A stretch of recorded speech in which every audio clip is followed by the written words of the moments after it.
Bonjour à tous et bonjour à toutes, c'est Desti, votre fidèle serviteur au tournoi Maurice Révélo 2025. Très content de vous retrouver à Avignon et on va pouvoir débriefer sur le premier match de cette J2.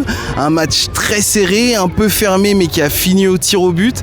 Et pour m'accompagner, bien sûr, j'ai Brice et Baptiste. Comment vous allez ? Très bien, merci, et toi ? Ah, moi ça va plutôt bien, merci de demander, ça fait plaisir. Ouais. Et toi Baptiste, ça va ? Bah écoute, ça va, très heureux d'être avec vous. On a vu un beau premier match aujourd'hui, on va pouvoir débriefer tranquillement. Ouais. Exactement, donc on a eu un match très serré du coup entre le Mexique et le Japon. Toi Brice, pour commencer, qu'est-ce que tu as pensé de ce match ? Un match très fermé, pas beaucoup de grosses actions, quelques petites erreurs. Et puis pas mal d'agressivité. Le Mexique qui se réveille beaucoup trop tard, vers la 60e minute à peu près, mais ils ont beaucoup subi. Et le Japon, fidèle à eux-mêmes, précaré, neutre, pas trop d'intensité, jamais dans l'exagération. Jamais trop dans l'intensité, mais par contre ça a amené quand même une stabilité défensive qui fait qu'il y a ce score de 1-1. Je pense qu'on commence à avoir un peu l'habitude, Baptiste, du Mexique. C'est une équipe à réaction plus qu'à action. Ils sont encore revenus au score. Cette fois, ils ont réussi à gagner au tir au but. Est-ce que toi, ça t'a surpris, cette partition de l'équipe mexicaine aujourd'hui ? Ouais, je pense, comme tu l'as dit, ça doit être l'une des seules équipes qui n'a pas encore mené durant cette édition du tournoi Maurice Révélo. Beaucoup d'agressivité, comme l'a dit Brice juste avant. Mais ils sont cette force de caractère qui leur permet de revenir à chaque fois. Et mine de rien, ils sont à 3 points.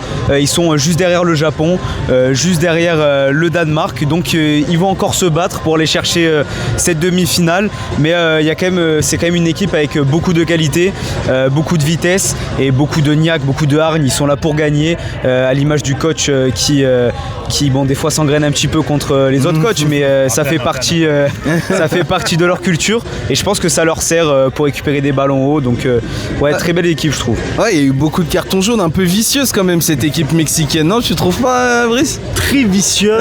Moi le petit coup de carton jaune là. Ça me fait penser un peu à l'Italie des années 2000, tu vois un peu le délire. Non, là voilà. Tu me ramènes dans des mauvais souvenirs là. On parle pas de l'Italie début 2000. Ouais, mais tu vois ce côté niaque, il leur manque quand même un ou deux joueurs techniques pour apporter ce petit truc en plus.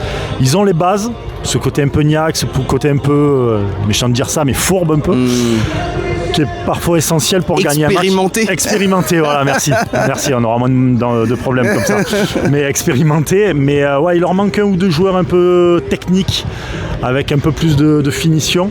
Mais oui, une équipe très basée sur le côté un peu plus expérimenté, un peu plus physique, moins technique. Ce qui est dommage pour le Mexique. Ouais, ce qui est très dommage parce que surtout on l'a vu en deuxième mi-temps, le coach il a très rapidement fait des changements, 4 changements en début de deuxième mi-temps. Ouais. On voit rarement ça dans le football professionnel, c'est qu'il y avait un vrai problème. Oui, bien sûr. Vous trouvez qu'il a réussi à résoudre ce problème en deuxième mi-temps, mine de rien ? Ils ont quand même réussi à égaliser, donc d'un côté oui. Après au niveau du jeu proposé, ça n'a pas été flamboyant. Ils ont quand même réussi à égaliser, c'est une chose, mais ils nous ont pas fait rêver sur l'ensemble du match, même en seconde mi-temps. Comme l'a dit Brice, manque un peu de technique, un peu de maîtrise balle au pied. On balance souvent devant, on essaye de passer sur les côtés, mais on a du mal à se trouver. On a quand même eu... Excusez-moi, mais tu as une équipe japonaise. Derrière, ça coulisse bien, ça ferme bien. Tu voyais vraiment 2 beaux rideaux. Compliqué de prendre la défense de vitesse, compliqué de les percer si tu n'as pas ce côté technique. Ouais, c'est sûr, on a vu Umeki et Takahashi, les 2 latéraux japonais qui étaient vachement aidés par leur ailier, notamment Nakagawa, le numéro 7, qui a très bien défendu. Donc c'est vrai que cette défense japonaise, il y a beaucoup joué dans ce match. Carrément. Je pense qu'il y aura... Ah oui, les Congolais jouent derrière nous, s'entraînent derrière Attention nous. Attention la balle, Brice. Pour ça, je me suis dit, putain, je suis pas sur le terrain. Tu retrouves ta deuxième jeunesse, là, t'es reparti, là ? Ouais. On va dire ça, il fait un peu chaud quand même, là, ici à Avignon. Mais oui, cette équipe mexicaine, c'est vrai, mais il manque ce petit truc pour vraiment aller au bout. Il manque ce côté technique, tu vois, on dit expérimenté, mais pas dans le jeu. C'est ça qui est dommage. elle s'adapte mal à l'adversaire. On l'a vu au premier match et on l'a vu là aussi. Très bien. Ah bah messieurs, on a une poule qui est un peu relancée. En tout cas, nous on se retrouve juste après le second match pour pouvoir débriefer ce magnifique match entre le Congo et le Danemark. Merci à tous. Merci à vous. Ciao.